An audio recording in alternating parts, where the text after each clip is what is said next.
Assalamualaikum warahmatullahi wabarakatuh. Waalaikumsalam warahmatullahi wabarakatuh. Apa kabar Pak? Alhamdulillah baik. Alhamdulillah sehat Pak ya. Alhamdulillah. Maaf Pak, mengganggu waktunya sebentar. Saya ingin mewawancarai Pak tentang kasus-kasus yang pernah Pak hadapi yang merupakan dilema etika di sekolah. Apakah Pak pernah mengalami kasus yang berkaitan dengan dilema etika di sekolah Pak? Pada dasarnya pernah gitu ya kan. Apalagi kasus tersebut yang antara siswa ada keterkaitan dengan orang tua gitu kan. Latar belakang orang tua yang bekerja di luar sehingga anaknya tinggal dan tidak ada yang mengawasi, dan ini sangat mempengaruhi kepada kondisi kehadiran siswa dan belajar siswanya di sekolah. Jadi pernah Pak ya? Pernah. Jadi selama ini bagaimana Bapak dapat mengidentifikasi kasus-kasus yang merupakan dilema etika atau bujukan moral itu? Jadi berdasarkan kasus tersebut yang terjadi dilema etika ditandai dengan adanya pilihan yang sama-sama benar gitu ya kan. Tidak ada bujukan moral dari kasus tersebut ya, karena tidak ada pelanggaran hukum yang terjadi kan gitu, hanya pelanggaran moral dan etika saja. Sehingga untuk mengidentifikasi antara dilema etika dan bujukan moral tersebut perlu kita melihat dari tipe kasus dan pilihan yang akan muncul. Jadi untuk sementara ini belum ini Pak ya, harus diidentifikasi dulu Pak ya, apakah kasus tersebut masuk ke ini dilema etika atau tidak. Ya. Jadi selama ini Bapak bagaimana Bapak menjalankan pengambilan keputusan di sekolah, terutama untuk kasus-kasus di mana ada dua kepentingan yang sama-sama benar atau sama-sama mengandung nilai kebajikan? Jadi selama ini kita menjalankan pengambilan keputusan tersebut melalui musyawarah dulu dengan rekan-rekan guru yang ada, agar mendapat pertimbangan dan akhirnya dalam memutuskan suatu permasalahan itu supaya lebih enak, lebih nyaman gitu ya kan. Jadi dimusyawarahkan dengan guru Pak ya, untuk pengambilan keputusan. Dan selanjutnya Pak, langkah-langkah atau prosedur seperti apa yang biasanya Bapak lakukan selama ini? Bentuk langkah-langkah ataupun prosedur yang kita lakukan adalah hanya melalui musyawarah dengan para guru aja, dengan rekan guru yang ada. Jadi biasanya Bapak melakukan musyawarah aja Pak? Iya, musyawarah. Kemudian hal-hal apa saja Pak yang selama ini Bapak anggap efektif dalam pengambilan keputusan pada kasus-kasus dilema etika? Jadi hal kita yang dianggap efektif dalam pengambilan keputusan itu adalah adanya komunikasi dengan para guru-guru yang ada di sekolah. Jadi itu dianggap efektif Pak? Iya, sangat komunikasi efektif. yang paling penting Pak. Iya. Kemudian hal-hal apa saja yang selama ini merupakan tantangan dalam pengambilan keputusan pada kasus-kasus dilema etika Pak? Tantangannya yang selama ini kita rasakan adalah kurangnya kesadaran tentang pentingnya pendidikan dari siswa dan orang tua siswa. Jadi itu merupakan satu tantangan Pak tantangan ya? Yang kita komunikasi dengan orang tua, kadang-kadang orang tuanya yang kurang ini Pak. Iya betul. Kurang menanggapi ya Pak. Ya, baik. Apakah Bapak memiliki sebuah tata kala atau jadwal tertentu Pak dalam sebuah penyelesaian kasus dilema etika? Kemudian apakah Bapak langsung menyelesaikan di tempat atau memiliki sebuah jadwal untuk menyelesaikannya? Kemudian bentuk atau prosedur seperti apa yang Bapak lakukan? Jadi tentang jadwal, tidak ada jadwal khusus yang kita buat dalam penyelesaian kasus dilema etika tersebut. Jadi cara penyelesaiannya kita langsung melakukan koordinasi dengan pihak terkait, sesuai dengan saat kejadian, dan langsung kita lakukan koordinasi dengan pihak-pihak terkait. Ya, tidak dibiarkan berlarut-larut dulu. Jadi dia langsung ketika muncul satu masalah, Pak langsung komunikasikan dengan rekan guru untuk mencari solusinya. Kemudian apakah ada seseorang atau faktor-faktor yang selama ini mempermudah atau membantu Bapak dalam pengambilan keputusan itu Pak? Yang jelas selama ini karena dari awal kita senantiasa melibatkan rekan-rekan guru, tentunya yang memudahkan faktor-faktor yang memudahkan kita dalam penyelesaian dilema etika itu adalah para guru yang selama ini memang membantu dalam pengambilan keputusan tersebut. Jadi dengan sesama guru Pak ya, rekan guru Bapak, jadi Bapak dapat mengambil keputusan secara bersama lah ya. Jadi, baik, dari semua hal yang telah Bapak sampaikan, pembelajaran apa yang Bapak dapat petik dari pengalaman Bapak mengambil keputusan di Ilmu Etika?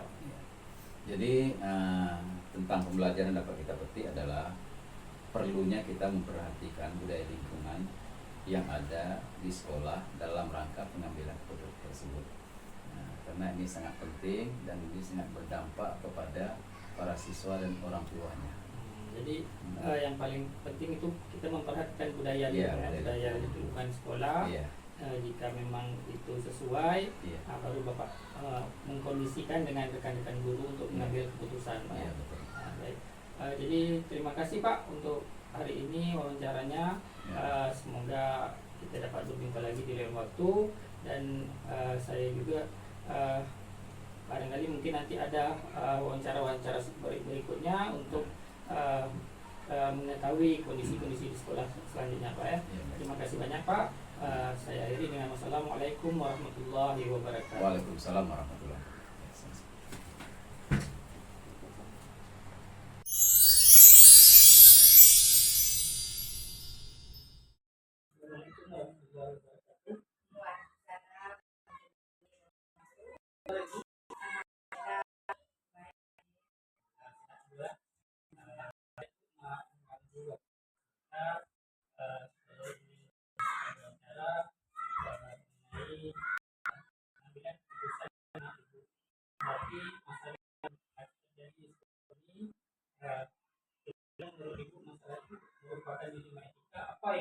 Apa yang pernah dihadapi dalam sekolah ini? Baik Pak Adir, dalam hal ini sebenarnya kalau masalah dilema banyak sekali kasus-kasus yang dihadapi di sekolah ini, apakah itu di pendidik maupun di peserta didik. Nah, yang misalnya di peserta didik, ini yang menjadi dilema yang selalu terjadi adalah masalah bullying. Karena bullying ini sangat sulit kita buktikan karena mereka melakukannya di luar pandangan kita yang tak dapat kita pantau. Jadi kasus yang pernah itu hadapi salah satu selama ini bagaimana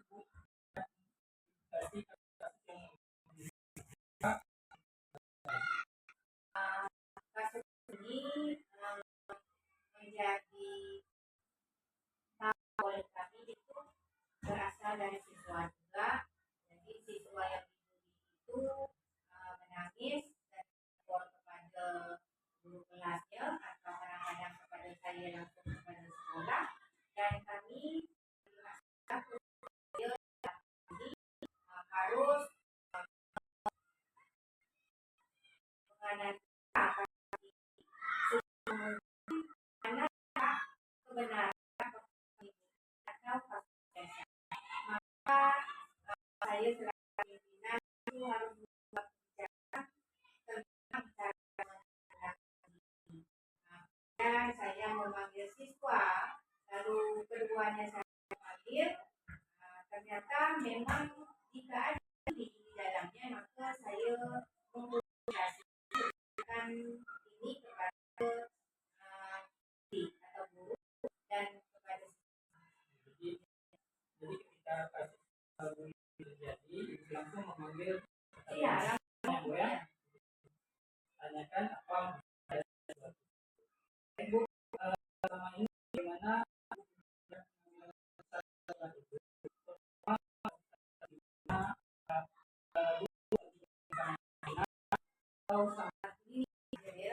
jadi untuk kasus ini dalam keputusan tidak boleh langsung memutuskan bahwa si A adalah diperlakukan akibat diperlakukan bully oleh temannya. Jadi kasus ini harus kita selidiki terlebih dahulu kebenarannya, apakah dia masuk kategori bercanda atau bully. Nah, maka tadi dalam mengambil keputusannya harus musyawarah. Jadi dimusyawarahkan dulu. Iya. Kemudian langkah-langkah atau prosedur seperti apa yang biasanya dilakukan selama ini? Jadi langkah prosedur itu ya dilakukan mengajak guru berdiskusi atau rapat internal di majelis guru. Ya, karena yang berseteru atau yang itu adalah murid-murid kelas tertentu, kadang bisa jadi dalam satu kelas kadang-kadang terjadi antara kelas tinggi dengan kelas tinggi itu kadang-kadang terjadi antara kelas tinggi dan kelas rendah. Jadi kasus ini harus ditangani dengan serius, diskusi untuk mengambil keputusan.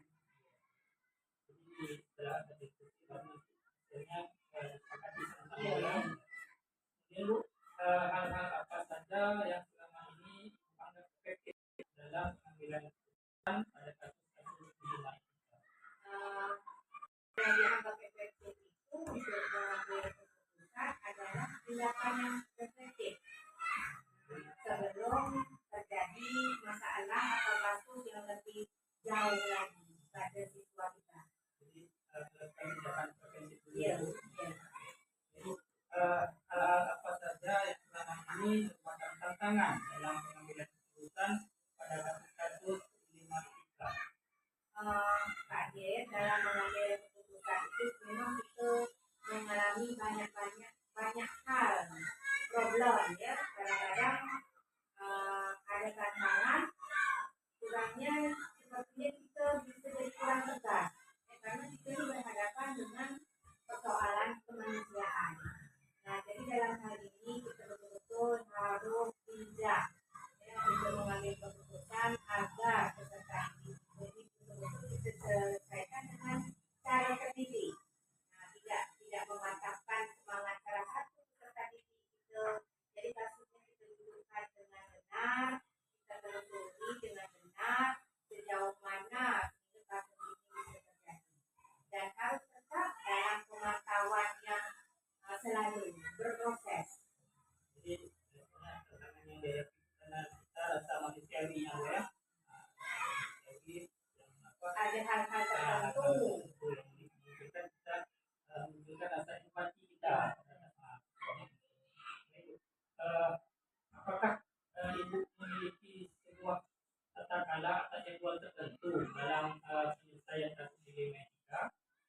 dalam hal ini Pak J, untuk jadwal khusus itu memang tidak ada jadwal. Namun apabila ada prosedur ada kasus, kami selesaikan problem-problem itu karena menyelesaikan kasus itu langsung diselesaikan dengan memanggil, misalnya saya tahu dulu, saya panggil wali kelasnya, lalu didudukkan masalahnya seperti apa sehingga terjadi Koordinasi dengan guru kelasnya. untuk mengambil keputusannya, ya. Ada seseorang atau faktor-faktor yang selama ini mudah atau membantu Ibu dalam mengambil keputusan dalam kasus dilematika? Begini Pak J, karena seorang kepala sekolah itu kesehariannya adalah bergelut dengan manajemen sekolah, administrasi sekolah, sehingga untuk tatap muka langsung ke siswa itu lebih banyak di guru. Sehingga saya lebih banyak berkoordinasi untuk membantu saya dalam menangani kasus ini adalah guru.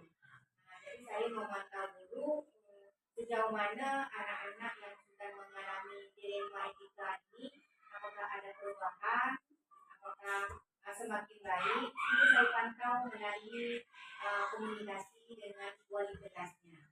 Jadi yang mudah yang bantu itu gula ya. Dari semua hal yang telah disampaikan, pelajaran yang dapat Ibu petik dari pengalaman Ibu mengambil keputusan dilematika itu apa?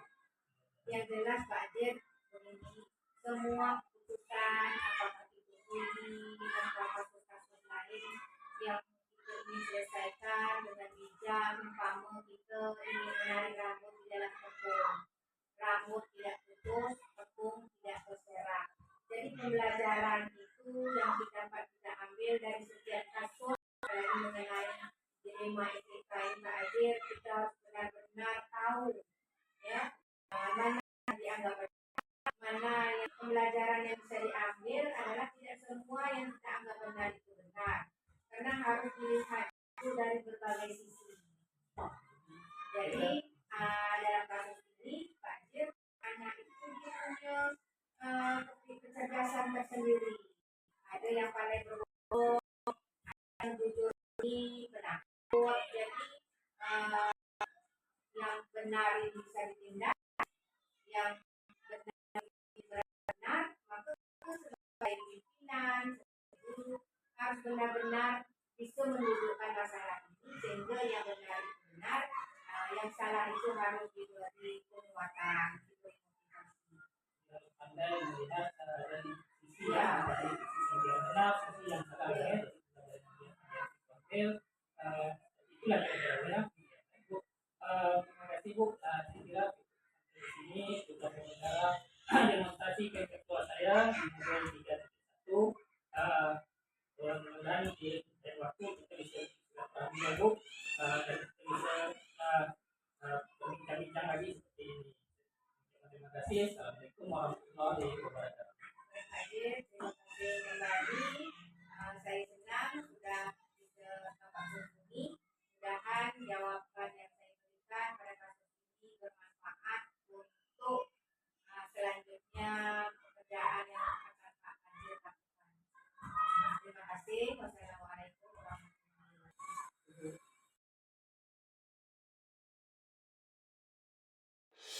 wabarakatuh.